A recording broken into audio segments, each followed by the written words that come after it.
Romjaka Khoraktam Rohingya Luksabha Chongmanino Kitingui Kerak Naikol Mumbai Naikol Jak Naimuthang Bodol Ojarawano Agartala Rail Stationo Romjaka Khoraktam Patimong Shukrubui Koktoma Thumnai Rogno Shawi Khenarika GRP Thana Usi Tapos Das দিনের মতো আজকেও যে দূরপাল্লার ট্রেনগুলো যা প্রায় মুহূর্তে আমরা চেকিং করি তো আজকেও সকাল প্রায় 7:45 দিকে আমরা যাত্রী প্যাসেঞ্জারগুলি চেকিং করছিলাম। তো এমন সময় আমরা চারজনকে নোটিশ করি একটু সন্দেহভাজনক তাদের গতিবিধি। তারপর আমরা চারজনকে ডিটেইন করি ওই স্পটেই আগরতলা রেল স্টেশনের যে মেইন গেট প্ল্যাটফর্মের এন্ট্রি গেট।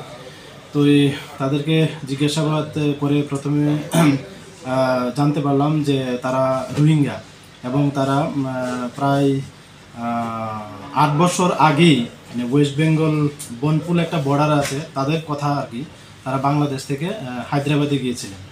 তো ওইখান থেকে তারা আবার এই দুই দিন আগে আবার এখানে এসেছিল, তারা বাংলাদেশ যাবে বলে এরকম বলেছে। তো এখানে যেহেতু আমাদের পুলিশ প্রশাসনের প্লাস এখন তো ইলেকশনের মরশুম, তো খুব দরকার পড়ে তারা আবার রিটার্ন যেতে চেয়েছিল আজকে, যতটুকু তাদের সঙ্গে কথা বলে জানলাম আর কি। তো এই সময় আমরা তাদেরকে গ্রেপ্তার করেছি এবং এই ইয়েতে আমরা একটা মামলা নিয়েছি আমাদের জিআরপি থানাতে। আজকে তাদেরকে কোর্টে ফরওয়ার্ড করবো।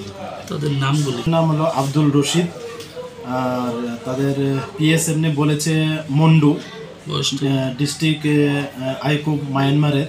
আর আব্দুল রশিদের বয়স 24, সবার একই বাড়ি।